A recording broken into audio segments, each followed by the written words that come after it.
മക്കളെ, welcome back to റാൻസ് learning portal. അപ്പോൾ ഇന്ന് നിങ്ങൾ തമ്പനയിലിൽ കണ്ട പോലെ നമ്മൾ പറയാൻ വേണ്ടി പോകുന്ന വിഷയം എന്താണ് SSLC അല്ലെങ്കിൽ +2 റിസൾട്ട് നമുക്ക് കാണിച്ചു തന്നിട്ടുള്ളത് അല്ലേ. കുറേ ആളുകൾ അല്ലേ SSLCക്ക് ഫുൾ A+ കിട്ടേണ്ട ആളുകൾക്ക്, അവർ ആഗ്രഹിച്ച ആളുകൾക്ക്, +2ലൊക്കെ ഒരുപാട് ആളുകൾക്ക് ഫുൾ മാർക്കിൽ കൂടുതൽ A+ എക്സ്പെക്ട് ചെയ്ത ആളുകൾക്ക് എന്ത് ചെയ്തിട്ടില്ല, A+ കിട്ടിയിട്ടില്ല. എന്ത് സംഭവിച്ചു അറിയേണ്ടത് നിങ്ങൾക്ക് ഡീറ്റെയിൽ ആയിട്ട് അറിയാൻ വേണ്ടിയിട്ട് താഴെ ഈ വീഡിയോ നിങ്ങൾ കംപ്ലീറ്റ് ആയിട്ട് എന്ത് ചെയ്യണം, കാണണം കേട്ടോ മക്കളെ. അപ്പൊ വളരെ സ്ട്രക്ചേർഡ് ആയിട്ട് നമ്മൾ ഓരോ കാര്യങ്ങൾ നിങ്ങൾക്ക് പറഞ്ഞു തരികയാണ്. ഇവിടെ ആദ്യം നമ്മൾ ശ്രദ്ധിക്കേണ്ട ഒരു കാര്യം, സാധാരണ ഒരു എക്സാം അല്ലേ, സാധാരണ നമ്മൾ പണ്ടൊക്കെ നമ്മൾ പഠിച്ചിരുന്ന എക്സാം ഇങ്ങനെ നടക്കുന്നു, കുട്ടികൾ എന്ത് ചെയ്യുന്നു, എഴുതുന്നു, വളരെ ഈസി ആയിട്ട് പരിപാടി കഴിയുന്നു. ഇനി അതിൽ ഉത്തരത്തിലൂടെ കയറിപ്പോയാൽ തന്നെ നമുക്കതിലേക്ക് മാർക്ക് കിട്ടുമായിരുന്നു അല്ലേ. പക്ഷെ ഈ തവണത്തെ എക്സാമിന്റെ ലെവൽ എന്ന് പറയുന്നത്, നമ്മൾ എക്സാം ഹാളിൽ ചെന്ന സമയത്ത് ക്വസ്റ്റ്യൻ പേപ്പർ വന്ന സമയത്ത് കണ്ടു അല്ലെ, ഇങ്ങനെ കുറച്ച് പ്രശ്നങ്ങൾ അല്ലേ. എക്സാം എഴുതി കഴിഞ്ഞ സമയത്ത് ഇങ്ങനെ ക്വസ്റ്റ്യന്റെ പാറ്റേൺ ഒക്കെ മാറി, കുട്ടികളെ കയ്യിൽ നിന്ന് മൊത്തം പോയി, ആകെ പേടിച്ച് വിറച്ചു അല്ലേ. അതായത് ഒരു ഓർഡിനറി ക്വസ്റ്റ്യൻ, സാധാരണ ക്വസ്റ്റ്യൻ അല്ല വന്നത്, ഒരു എക്സ്ട്രാ ഓർഡിനറി ക്വസ്റ്റ്യൻ ആണ് വന്നിട്ടുള്ളത് അല്ലെ. ഒരു ഡിഫറെന്റ് ആയിട്ടുള്ള ഒരു ക്വസ്റ്റ്യൻ ആണ് വന്നിട്ടുള്ളത്. ഈ ഡിഫറെന്റ് ക്വസ്റ്റ്യൻ വന്ന സമയത്ത് കുട്ടികൾ പതറി. എന്തുകൊണ്ട് അല്ലെ, എന്തുകൊണ്ടാണ് ഡിഫറെന്റ് ക്വസ്റ്റ്യൻ വന്നത്? അപ്പൊ നിങ്ങൾ കേട്ടോളൂ, നമ്മുടെ ഗവൺമെന്റിന്റെ ഒരു പോളിസി ഉണ്ട്. ആ പോളിസി എന്താന്ന് വെച്ചാൽ, നമ്മളെല്ലാവരും സമഗ്ര ഗുണമേന്മ വിദ്യാഭ്യാസ പദ്ധതി എന്ന് പറയുന്ന നമ്മുടെ ഗവൺമെന്റ് ഒരു പോളിസി ഉണ്ട്. സമഗ്ര ഗുണമേന്മ ഒരു പദ്ധതി, അതായത് എല്ലാവർക്കും അല്ലെ, നമ്മൾ CBSE പഠിക്കുന്ന വിദ്യാർത്ഥിയാണെങ്കിലും സ്റ്റേറ്റ് സിലബസ് പഠിക്കുന്ന വിദ്യാർത്ഥിയാണെങ്കിലും ശരിക്കും അവരെ ഗുണമേന്മ ഉണ്ടാവില്ലേ, അത് ഒരുപോലെ നിലനിർത്തണം. CBSE പഠിക്കുന്ന കുട്ടികൾ അടിപൊളി, അതുപോലെ സ്റ്റേറ്റ് സിലബസ് പഠിക്കുന്ന കുട്ടികൾ എന്തല്ല അടിപൊളി അല്ല എന്ന് പറയുന്ന ഒരു കോമൺ ടോക്ക് ഉണ്ടാവില്ലേ. ആ കോമൺ ടോക്ക് ഒഴിവാക്കാൻ വേണ്ടിയിട്ട് നമ്മുടെ ഗവൺമെന്റ് ഒരു ഡിസിഷൻ എടുത്തിട്ടുണ്ട്. ആ ഡിസിഷൻ ഇതായിരുന്നു, അതായത് 50%, നോക്കിക്കോളൂ നിങ്ങള്, 50%, ആദ്യം ഞാൻ പറയാട്ടോ, ഒരു 30% ഒരു ഈസി ക്വസ്റ്റ്യൻസ് എല്ലാ കുട്ടികൾക്കും എന്ത് ചെയ്യണം, പാസ് ആയിക്കോട്ടെ ഇല്ലേ. ഒരു 35% ആണ് 100ൽ വേണ്ടതെങ്കിലും ഒരു 30% ഒരു ഈസി ക്വസ്റ്റ്യൻസും, പിന്നെ ഒരു 50% വരുന്നത് ഒരു ആവറേജ് ക്വസ്റ്റ്യൻസ്. ഇവിടെ ഞാൻ ഇതിന് ഈസി എന്ന് കൊടുക്കുന്നുണ്ടോ, ഈസി എന്ന് കൊടുക്കുന്നുണ്ട്, ഈസി. ദെൻ 50% വരുന്നത് എങ്ങനെയാ മക്കളെ, ആവറേജ് ക്വസ്റ്റ്യൻസ് ആട്ടോ. പക്ഷേ ബാക്കി 20% ഉണ്ട്.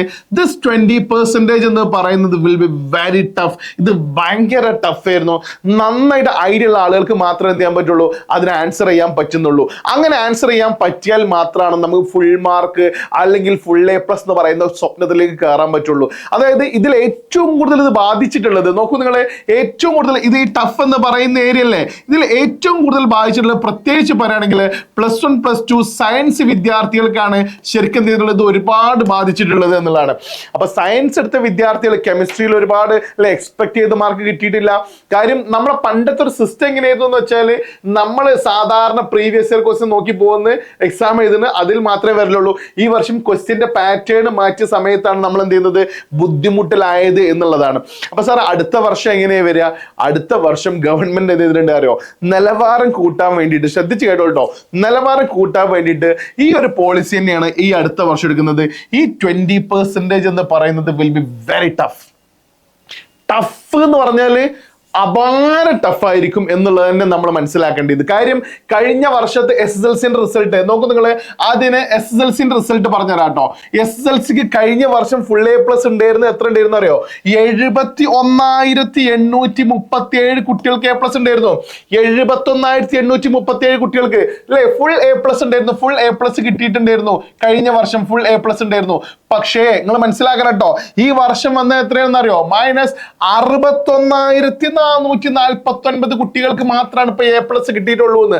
അതായത് 10,382 കുട്ടികൾക്ക് ഈ വർഷം എന്തില്ല, A+ ഇല്ല.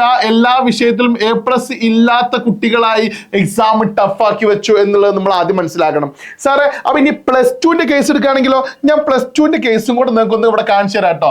നിങ്ങള് +2ന്റെ കേസും കൂടെ ജസ്റ്റ് ഒന്ന് അറിയൽ നിർബന്ധമാണ്. കാര്യം ജസ്റ്റ് ഒന്നല്ല, മെയിൻ ആയിട്ടാണ് നിങ്ങൾ എല്ലാവരും അറിയണ്ടോ. +2ന്റെ കേസ് എങ്ങനെയാന്ന് വെച്ചാല്, ഞാൻ ഇവിടെ ഫുൾ A+ന്റെ കാര്യം ചെയ്യുന്നത്. എവിടെയാ നമ്മളെ പേനയുടെ കുട്ടാ, പേന വായോ, യെസ് പേന. ഫുൾ A+, അയ്യോ പേന വരുന്നില്ലല്ലോ, yes full A+, yes full A+ കേട്ടോ. ഫുൾ A+ കിട്ടിയ കുട്ടികളുടെ +2 റിസൾട്ട് ഉണ്ടല്ലോ, അപ്പൊ വന്ന +2 റിസൾട്ട് ഇല്ലേ, അതിൽ 39,000 നോക്കൂ നിങ്ങൾ, 39,242 കുട്ടികൾക്ക് ഫുൾ A+ ഉണ്ടായിരുന്നു. ഏത് 2024 ഇത് ഞാൻ രണ്ടും പറഞ്ഞത് 2024 കണക്കാണ്. അപ്പൊ 2025 എത്ര വന്നത്? 30,141. അതായത് 2025 കണക്കാണ് ഞാൻ ഈ പറയുന്നത്. ഏകദേശം 9,097 കുട്ടികൾക്ക് കേട്ടോ, 9,000 ഏകദേശം കറക്റ്റ് തന്നെ കേട്ടോ, 9,097 കുട്ടികൾക്ക് എന്തില്ല മക്കളെ, A+ കിട്ടിയിട്ടില്ല എന്ന് പറയുന്നത് ഈ വർഷം 2025 +2 കണക്കാണെങ്കിൽ ഗവൺമെന്റ് ക്വസ്റ്റ്യൻ എന്ത് ചെയ്യാൻ വേണ്ടി പോയിട്ടുണ്ട്, ടൈറ്റ് ആക്കിയ വിധം ഈ വിധാണ്. ഇനി നോക്കിക്കോളൂ, നമ്മൾ ഈ ഒരു സ്റ്റൈലിൽ നിന്നും വീണ്ടും മാറും. ഈ 50% ആവറേജ് എന്ന് പറഞ്ഞില്ലേ, അത് 30% ടഫും 40% ആവറേജിലേക്കൊക്കെ കൺവേർട്ട് ചെയ്ത് കഴിഞ്ഞാൽ ശരിക്കും നമ്മൾ പഠിച്ചിട്ടില്ലെങ്കിൽ 30%, അതായത് നമുക്ക് 100ൽ കിട്ടേണ്ട മാർക്കിൽ 70ന്റെ അങ്ങേപ്പുറത്തേക്ക് എന്ത് ചെയ്യില്ല, നമ്മുടെ മാർക്ക് മുന്നോട്ട് പോകൂല. 100ൽ 72 മാർക്ക് കിട്ടിയാൽ മാത്രമാണ് അല്ലെ നമ്മൾ 90 എബോവ്, 100ൽ 90ന്റെ മാർക്ക് കിട്ടിയാൽ മാത്രമാണ് എന്താവുള്ളൂ, A+ ചാടുള്ളൂ. ഒരു 80 to 90 വരുന്ന സമയത്താണ് എന്ത് വരുന്നത്, A വരുന്നത്. 70 to 80 വരുന്ന സമയത്താണ് നിങ്ങൾക്ക് അറിയുന്ന പോലെ B+ വരുന്നത്. അപ്പൊ കുട്ടികളൊക്കെ എന്തായി മാറും, ആവറേജ് ആയി മാറും എന്ന് പറയുന്ന ഒരു കാറ്റഗറിക്ക് മാറുന്നതിന് മുന്നേ ഞാൻ നിങ്ങൾക്ക് ഒരു കാര്യം പറഞ്ഞുതരാം. നിങ്ങൾ ഈ ഒരു ഇയറിലാണ് എക്സാം എഴുതിയത്, നിങ്ങളെ മുന്നേ ഫുൾ A+ എടുത്ത ആളുകളില്ലേ, അവർ അതിന്റെ മുന്നത്തെ വർഷം പിന്നെ +2 പഠിച്ച വിദ്യാർത്ഥികളാണ്, അല്ലെങ്കിൽ SSLC പഠിച്ച വിദ്യാർത്ഥികളാണെന്നുള്ളതും ഒരു ഇന്റർവ്യൂ ബോർഡിന് മുന്നിൽ ഇരിക്കുന്ന സമയത്ത് ഒരു ഇയർ നോക്കിയിട്ടൊന്നും അല്ല, നിങ്ങളെ മാർക്ക് ലിസ്റ്റ് നോക്കുന്ന സമയത്ത് ഇത് ഫുൾ A+ ഇല്ല അല്ലേ, അങ്ങനെ നോക്കുള്ളൂ എന്ന്. അപ്പൊ ഇന്റർവ്യൂ ബോർഡ് എന്ന് പറയുന്നത് പൊതുവെ മാർക്ക് ഒന്ന് നോക്കുന്ന ആളുകൾ ഉണ്ടെങ്കിൽ അവർ മാർക്ക് നോക്കും അല്ലേ, മാർക്ക് നോക്കുക ചെയ്യും. എന്നാൽ ചില ആളുകൾ മാർക്കിനേക്കാൾ കൂടുതൽ എന്താ ചെയ്യുന്നത്, അയാളുടെ എബിലിറ്റി ആണ് നോക്കുന്നത്, ക്വാളിറ്റി ആണ് നോക്കുന്നത്. ആ ക്വാളിറ്റിനെ ഡിപ്പെൻഡ് ചെയ്തിട്ടാണ് എന്ത് ചെയ്യുന്നത് അല്ലെ, ഈ ക്വാളിറ്റി അളക്കേണ്ട ഒരു മാനദണ്ഡമാണ് എന്ത്, നമ്മളെ വിദ്യാഭ്യാസം, നമ്മുടെ സർട്ടിഫിക്കറ്റ് എന്ന് പറയുന്നത്. ആ സർട്ടിഫിക്കറ്റിൽ മാർക്ക് കുറവാണ്, അപ്പൊ നമുക്ക് ഇങ്ങനെ പറയാൻ പറ്റുമോ, സാർ ഞാൻ 2025 പിന്നെ SSLC അല്ലെങ്കിൽ +2 എഴുതിയത്, അന്ന് പൊതുവെ ലിബറൽ വാല്യുവേഷൻ ഇല്ലായിരുന്നു, അങ്ങനൊന്നും പറയാൻ പറ്റൂലെന്നേ. അവരുടെ മുന്നിൽ അതൊന്നും ഒരു എക്സ്ക്യൂസ് അല്ല, നമ്മൾ പഠിച്ചിട്ടില്ല അതേ അവർ മനസ്സിലാക്കുള്ളൂ എന്ന്.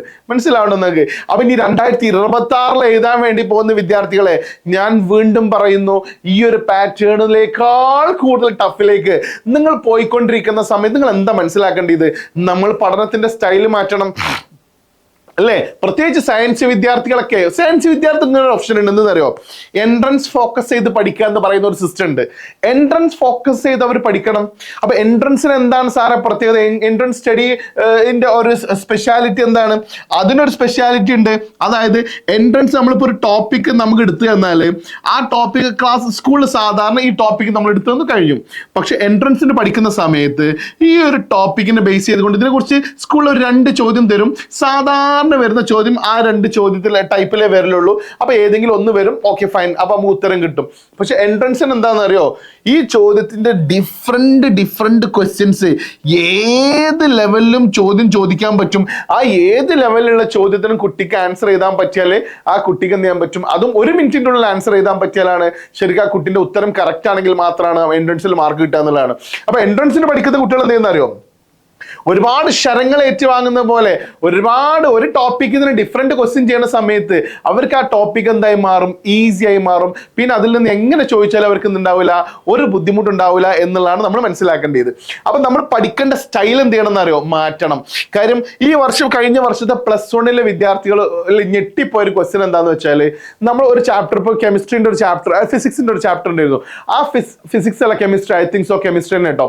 കെമിസ്ട്രിന്റെ ചാപ്റ്ററിൽ നമ്മൾ ഇൻട്രോ ഉണ്ടാവില്ലേ, ഒരു ചാപ്റ്റർ ഇൻട്രോ ഉണ്ടാവില്ലേ, ആ ഇൻട്രോയിൽ നമ്മൾ കാര്യമായിട്ട് ഡീറ്റെയിൽ ഒന്നും പറയില്ല. Intro intro and that we have learned in 9th standard എന്നൊക്കെ പറഞ്ഞാണ്ട് നമ്മൾ ഓൾറെഡി ആ ഇൻട്രോ എന്ത് ചെയ്യും, തകർത്ത് ഒഴിവാക്കിയിട്ട് വിടും. എന്നിട്ട് നമ്മൾ ടോപ്പിക്കിലേക്ക് കയറും. പക്ഷെ ചോദ്യം വന്നാൽ എവിടുന്നാരോ ആ ഇൻട്രോന്റെ ഏരിയ നിന്നാണ് ക്വസ്റ്റ്യൻ വന്നത് എന്നുള്ളതാണ്. അപ്പൊ ശരിക്കും +1 വിദ്യാർത്ഥികൾ എന്ത് ചെയ്തു, അഡ്ഡപടലം മൂഞ്ചി, അങ്ങനെ ഒരുപാട് പ്രശ്നങ്ങൾ അവർക്ക് ഉണ്ടായിട്ടുണ്ട്. അപ്പൊ നമ്മളൊരു ചാപ്റ്റർ പഠിക്കുന്ന സമയത്ത് വളരെ ഡീറ്റെയിൽ ആയിട്ട് പഠിക്കണം എന്നുള്ളതാട്ടോ.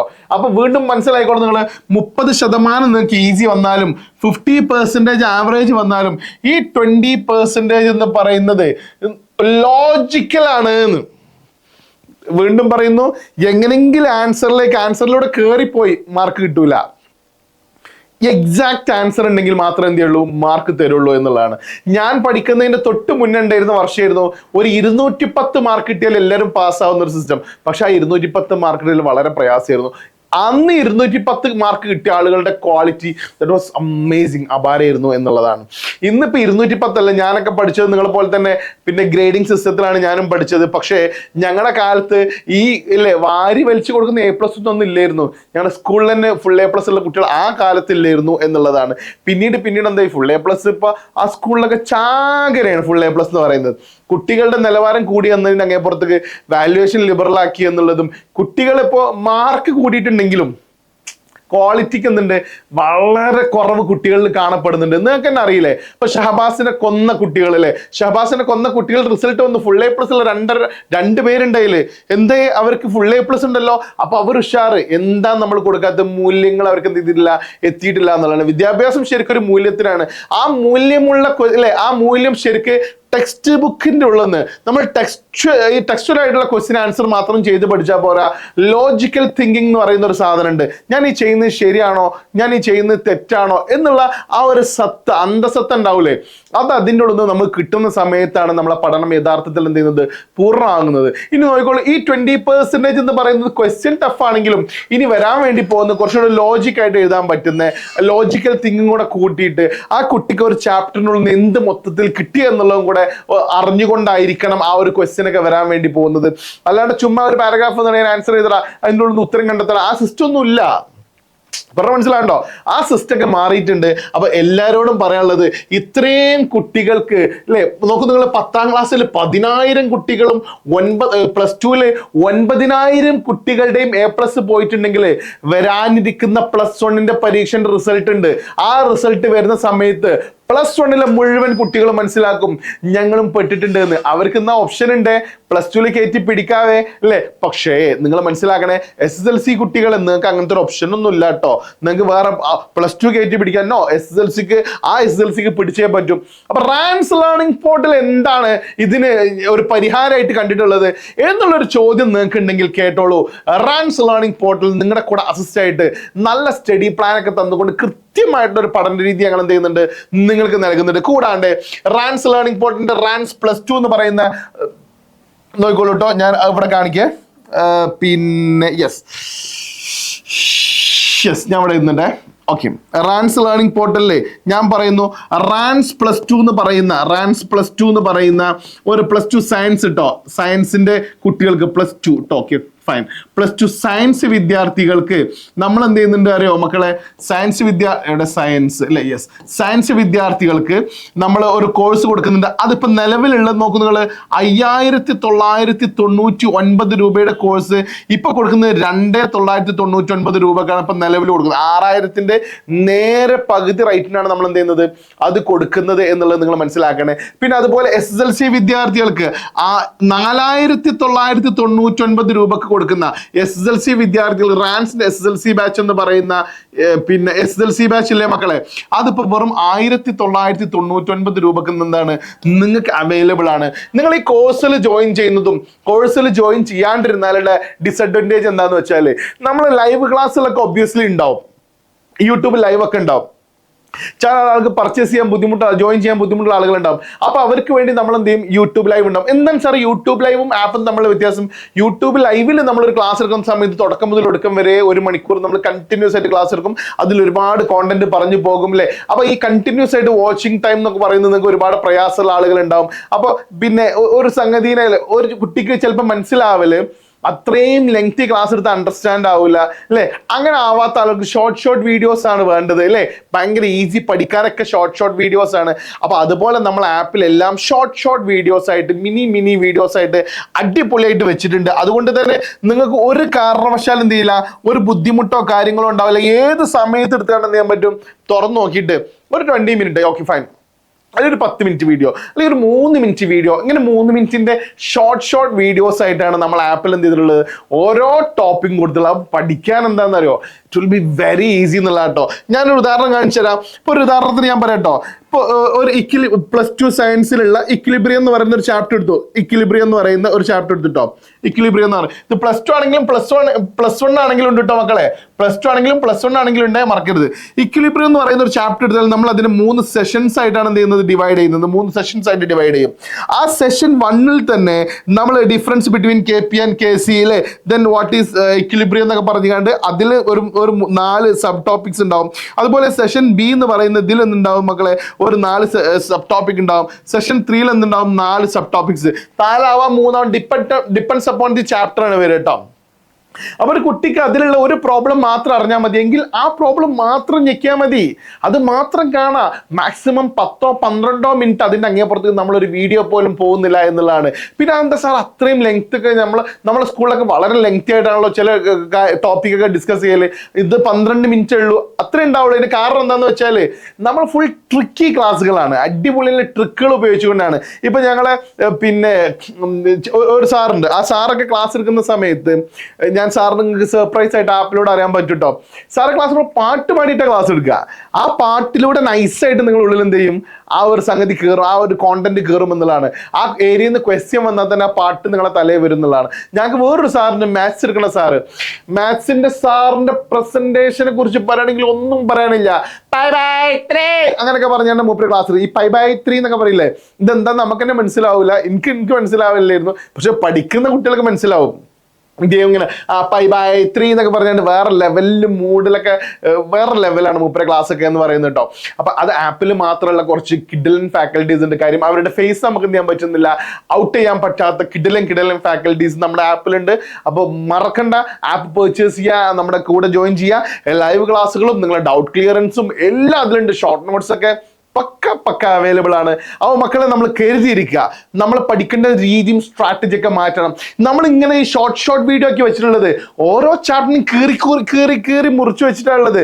അപ്പൊ പിന്നെ നിങ്ങൾക്ക് ഈസി ആയിരിക്കുമല്ലോ പഠിക്കാന്, അല്ലേ? അങ്ങനെ പഠിക്കാൻ ഈസി ആയി വരുന്ന സമയത്ത് നമുക്ക് എക്സാമിന് ധൈര്യപൂർവ്വം എന്ത് ചെയ്യാൻ പറ്റും, അറ്റൻഡ് ചെയ്യാൻ പറ്റും എന്നുള്ളതാണ്. അപ്പൊ എല്ലാ പ്രശ്നങ്ങൾക്കും പരിഹാരം നമ്മുടെ റാൻസ് ലേണിംഗ് പോർട്ടൽ എന്ന് പറയുന്ന നമ്മുടെ ഈ ചാനലും നമ്മുടെ കോഴ്സുകളുണ്ട്. അപ്പം മറക്കണ്ട, ജോയിൻ ചെയ്യുക. Thank you very much. കൂടുതൽ എന്തെങ്കിലും പറയാനോ അറിയാനോ ഉണ്ടെങ്കിൽ അടിയിൽ കമന്റ് ചെയ്യുക, മാക്സിമം ഫ്രണ്ട്സിലേക്ക് ഷെയർ ചെയ്യുക.